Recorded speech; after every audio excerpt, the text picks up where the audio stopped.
Hey guys, welcome to the podcast that we haven't come up with a name for yet. My name is Mike Wollard. I'm just a trainer here in Northwest Arkansas and do online coaching and personal training and things like that for quite a while now. And basically just wanted to come up with this podcast just to simply be able to talk to people and kind of bridge that gap between what a lot of the science and literature is saying about certain things and kind of meet clients and people that end up listening to this, just kind of meet them where they're at and be able to simply bridge that gap, put things in layman's terms and just be able to kind of make it easy to understand. So I'm also joined here today by John Roller, my friend and business partner. Welcome to the show, episode 1. No, thanks for having me on. Yeah, I think the interesting thing about kind of our relationship is you've been in the fitness world for a long time, kind of dedicated your life to this, educated all this. I come in having no fitness training, absolutely no understanding of what fitness is other than I love being in the gym. So kind of my role through all this, I think, will be more just asking the questions that everybody else wants to know because it's a way for me to learn and for us to talk. But the great thing is, though, is as business partners, I run more the business side of things, you run more the fitness side of things, and it works really well. Yeah, absolutely. So basically, this first episode is somewhat of an introduction, just kind of let you all as listeners know who I am, just kind of my story, how I got to where I was. I was always the big guy growing up. I was Big Mike, literally, as my nickname. So playing basketball, football, whatever, I was just the big guy, but not really for the best reasons. I didn't really work out in high school ever since I stopped playing football and ate whatever I wanted. No thought of calories or protein or anything like that, and ended up senior year of high school having some chest pains. Went to the doctor, weighed like almost 240 pounds of just pure fat, no muscle at all, and so that was the first kind of like, okay, this is kind of scary. And then combine that with the stress that I had through high school and drama that I was always involved in and relationship stuff. I finally was just like, I need to make a change and get a trainer. I worked out with some buddies, but wanted to kind of take it to that next level, and ended up meeting Andy Forga, was my trainer there at Anytime Fitness, and he did wonders for self-esteem and for how I looked, how I felt, teaching me the basics. Ended up losing a lot of weight that way and getting healthy, and that was great and all, and but just never really formed and changed a lot of the habits that I kind of had underneath, and ended up putting a lot of the weight back on later down the road. Got up probably close to 260, 262, I think I've talked about before finally getting that weight off and started making more diet changes and lifestyle habit changes that I could actually sustain and keep long term. Ended up going to Ouachita Baptist University for 3 years. Bounced around majors a ton, finally found kinesiology. I was working at GNC at the time, and that was probably the first time that anybody ever came in asking me for advice, like, hey, how do you get arms like that? Which is funny to think about because I look at Russell Orhey and I'm like, dude, how do I get arms like that? Good luck. And this average Joe is like, hey, how do I get arms like that? And I don't think anything of it. And in high school, girls want their boyfriends to look like Justin Bieber, not the Incredible Hulk or anything like that. And so anyways, I switched to kinesiology. They offered personal training as one of the classes there. I got certified, ended up transferring out for financial reasons and moved to Northwest Arkansas, trained at a couple of gyms, and then started my own business and did that for 3 or 4 years, and now started working with y'all and almost full-time online. So this has just been a super cool process that God has had his hand in every step of the way, and so it's been super exciting to see and watch that unfold. So yeah, no, I think that's what's been neat. Kind of going back to what you're saying, though, is you lost the weight, you put on muscle, and then you gained it back. I think that's the story of probably the majority of guys, right? Sure. Yeah. I mean, that seems like that's a lot of the clients you work with. You had this time in your life where you felt good, you're in shape, and then all of a sudden you lose it. What was that big kind of aha moment of going, I've lost it, now I've got to get it back for you? Sure. It was honestly super embarrassing because I had stopped working with the trainer, like I said, and was doing it on my own. I was still working out and stuff, but my diet just went to crap. And I don't care what anybody says, you can't outwork a bad diet. And ended up going to I got a membership at 10 Fitness. They're like, well, we offer a free consultation with one of our trainers and this and that. And I was like, well, I've done this before and I kind of know, what I'm doing, but it's free. Cool. We'll see what happens. And, went through the little assessment and it was fine. It wasn't super difficult or anything. And so then when it came to the assessment portion, as far as like body metrics and stuff, I stepped on the scale. I was like, how much you think you weigh? And I was like, I'm probably 240, 245. And granted, I had clothes and shoes and stuff on, but I stepped on the scale and that's when it was 262, whatever. And I was just like, A, it was embarrassing as all get out. And B, it's always the slow, subtle stuff, even from since moving to Northwest Arkansas. I lost weight with my buddy David when we moved in together. He wanted to get in shape for his wedding. And I was like, well, it's bulking season's over and I need to lean out too. So like, we shopped together, we weighed in together and things like that. He would walk when I'd go to the gym. And it was the best shape I've been in my life. And then right whenever he got married and I moved out into by myself, I lost that accountability. Yeah. I got in a relationship I was happy with to my now wife. And so 3 years of just, a little bit of complacency, a little bit of like, hey, I made it, I'm there. And so now looking back, gravitated up, we're on the road to 220 right now. And so the fact that I was at 208 at one point, in a couple of years ago, and then just slow. You're talking a pound a month, just super slow and steady. And then you look back and you're like, holy crap, I am 40 pounds heavier than what I was a couple of years ago. And so it happens to anybody, even as fitness professionals. You get complacent and everything's easy and you exert so much energy into your clients and everybody else that you stop treating yourself like a client, and then you wake up one morning and you're like, oh, dang. Yeah. Well, and I think that's what's, again, kind of most people's like, it's just small habits that deteriorate over time. You talk about that, like 1 pound a month over 2 years, that's 25 pounds, and then all of a sudden you're going, but then working with clients too, who you see all these fad diets out there, you see all these quick fixes out there, you see all these things, who they're trying to find that quick fix, but not realizing like, listen, I built this over 2 years of trying to do it. Yeah. And then now I've got to go back to, I don't know, not maybe not 2 years of discipline, but I think, still trying to get back into those habits, I think would be really tough for most people. Yeah, it definitely is. And it, like you said, it's that slow creep, and then they want that immediate fix so they can get back. If I can just get these, 30 pounds off as quick as possible, well, then I'll implement like healthy stuff, and a bunch of people, you've got one camp over here that rolls their eyes at the calories in, calories out. There's so much more to it. But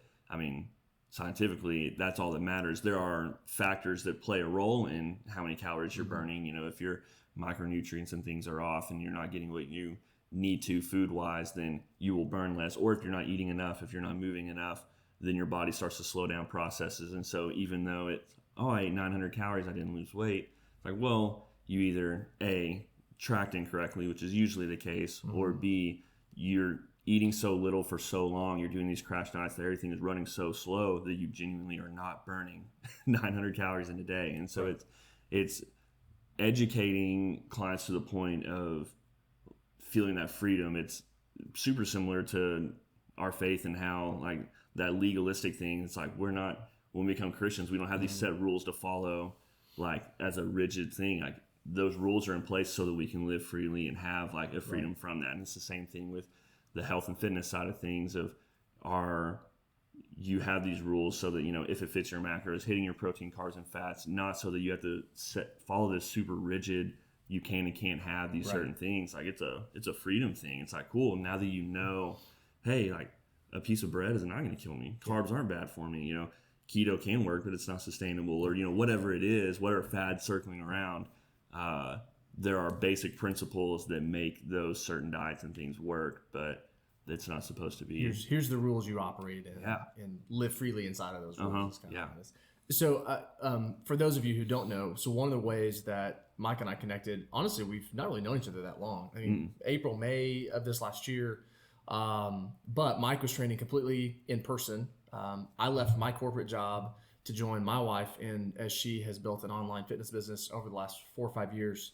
I've only been doing this for about a year now, but you were looking to get more into the online space, and that's how we connected. What was the drive for you in moving from in-person training, which dominated all of your time, to online training? What have you seen of the benefits of that? Why did you decide to make that move? I think what's interesting in the story is like for you personally, but also for the client results that you see? Sure. Yeah. I mean, for me personally, it was always in my head like, okay, I'm charging $30 for 30 minutes, $50 for an hour. So, okay, most clients are doing 2 times, maybe 3 times a week, so $400-$600. And so immediately you're like, cool, I'll multiply that by a 40-hour work week. We're making good money.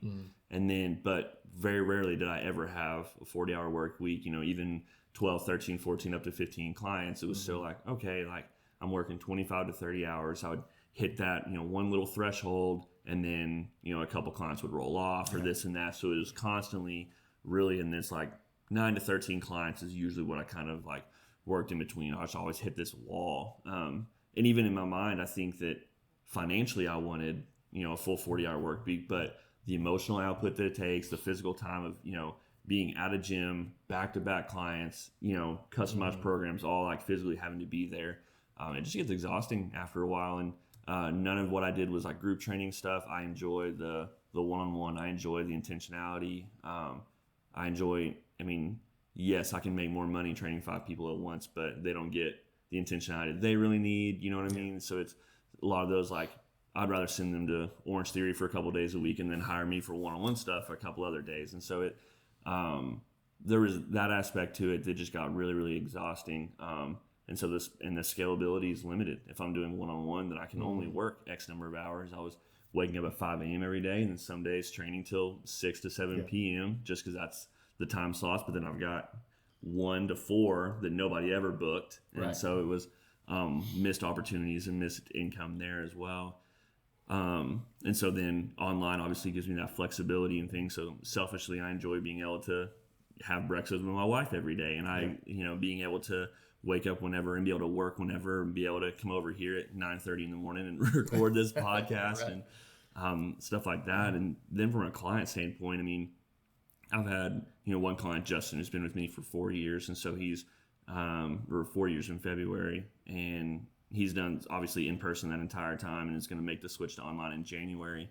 But besides him, clients have always like gotten good progress. They've always gone strong, but I can't track and hold them accountable for like their foods and things like that without charging an arm and a leg. I've already given up, an hour of my time to train them in person, and then I've got 9 other clients that day. It's like I can't keep track of all their foods and stuff. So with online, that increased accountability has done wonders. I started training a client this past May, Logan, who has made insane progress. Health marker changes. He has 1 kid already, a second one on the way, and it's just done leaps and bounds. It's just being totally transparent and honest. Like whenever I launched my own thing before coming on with y'all kind of coached me to launch in May. And upon doing that, selling the online to other people, saying that it would, it costs the same as my like in person was super tough. I was barely a believer myself. Like I was a believer in me and my knowledge, and I know that I've helped like clients stuff before, but selling this accountability factor. But since then, the however many 20 to 25 clients that I've worked with, that I'm still currently working with, the accountability makes all the difference. All the knowledge and everything's the same. They're still getting their macros set. They're still getting the workout programs. But having somebody that's looking over your shoulder constantly, like, hey, why aren't you doing this? Hey, you missed this. Hey, good freaking job on losing 15 pounds. Let's encourage you. Let's educate you. Let's, see every day what you're eating, how you're rating your workouts. All that. Now it's easy. Now it's easy to sell because it made me a believer just as much as my clients and everybody else. Everybody comes in kind of skeptical of like, for X amount, I don't need, the accountability that bad, or like, oh, I'm, repeating workouts for 3 weeks. Like, oh, it's kind of, I don't think that's worth the money. But getting every week, getting to see your PRs and getting to see that strength go up, getting to see the weight go down, those progress pictures that come in every Monday, the check-ins and goal setting from me every week. It just, clients are raving and roaring about it and posting about it. And this is the most traction, again, selfishly, the most traction that I've gotten as a trainer and coach, and getting that affirmation from friends and clients and things of like, dude, you're killing it. This is awesome. Like, I feel great. I look great. Like, I can play with my kids and, lift them around. Like, I have a client that's got like 4 kids, and instead of it taking away from family time, then she just has them come in and do the workouts with them. 20, 30 minutes. Cool. Everybody's having a party. And so, yeah, it's moments like that you don't get to see in person that online has really shown up and been cool to cool to see. Yeah, I think that's what was neat because, as we got to know each other, I mean, we talked about, hey, maybe there's a chance for in the future we partner together. I don't think either of us expected to partner together as quickly as we did. But so we partnered together. We ended up building over the summer a men's program. My wife's business, Fit by Hit, did all females. So we wanted to do the men's side of things. Now Mike does both men and women. But I think that's what was really cool is to see that light bulb go off in your head of like, wait a second, this is beneficial for me because I'm not at the gym the weirdest hours in the world when my wife is at home, training people. But I'm getting better client results. Clients love it. I mean, there's still a piece of it that it's a very new space. Honestly, I don't think the online fitness space has been around all that long. And I think that there's still some people who genuinely just want the in-person stuff. So it's not to hate on that in-person stuff, but I think it's been really neat to watch just the own client transformations that you've had of like, man, people are legitimately getting their health back. Not necessarily because of the workouts, not necessarily because of the education, but it's the accountability. Like really that's what we tell people all the time is if you've got all the knowledge in the world through the internet where you could educate yourself, you could find the workouts, all that's out there. But it's having that third piece and the accountability of someone that's right there with you, that's encouraging you, that's being hard on you at times, that's keeping you motivated, that, when you're starting to hit those plateaus can help you adjust and kind of forecast and see some of that. And that's, I think, been really, really cool to watch. Yeah, definitely. I think that, you've got bodybuilding.com that has every workout ever. Yeah, everything you could possibly imagine, all in their database. And a lot of people do this, and they go on there and they download a new one. They do it for a couple of weeks. This is great, and then they get bored and they switch, and then so there's just no rhyme or reason. There's no progressive overload. There's no metrics to track. There's no anything. And so that motivation is high for 2 weeks and then runs out. New Year's is right around the corner this Saturday, and so I think that it's gonna be a similar thing. Everybody's got their resolutions. It's the same thing they've done for the past 10 years. Your spouse is going to hold you accountable. Exactly. Yeah, right. That's the biggest. One of the biggest deterrents is the spouse, not being on board. I've had, with clients where they're just, they're eating pizza while the spouse is over there or my clients, trying to eat chicken. And so it's cool to see even allowing me to be that accountability person, but to watch some of these families like come together. It's like, hey, we love you, we support you, and what you're trying to do, like, let's do it together as a unit. And the online gives me much more of a peek into that as opposed to the in-person. In-person, they come and leave. And I've had clients, the first 3 to 6 months, like, that's what they needed was somebody's like, hey, here's how to do a tricep press down. Here's how to bench press properly and things like that. But then there comes to a point, it's like, all right, we've been working for 2 years and, we're learning new stuff and it's great and you're still making progress and stuff, but let's get you're not doing anything on the other days. You're still not eating how you're supposed to. Let's switch you to online. Now I can be on you every day. You've got 5 days a week of workouts or however many you choose. Everything's custom to you. And it's just, the results are there. And that's where the proof is clients that, message after message of like, thanks for changing my life. I feel great. I look great. It's all there. So kind of as we wrap up, I guess, what is your goal for the podcast? Goal for the podcast is just to, I sort of touched on it at the beginning, but I want people to be able to throw this on, easy listening. If you want to DM me and ask for like my sources and stuff after, cool, or we can throw them in the footnotes of the YouTube video or something. But really it's just to educate people on a very basic level. Everybody, there's tons of myths, there's tons of just garbage that floats around, stuff that just has no basis. You've got supplement companies that want to push certain agendas just so they can make a lot of money, and I'm just not in the business of that. And so I want to be able to just kind of be a sifting place for people to come and listen and, in the title, know kind of what we're talking about, having the topics kind of be there. That way people know like, oh, okay, they're talking about keto on this one, they're talking about Optavia on this one, they're talking about progressive overloader, how to structure programs, whatever it is that we decide to talk about.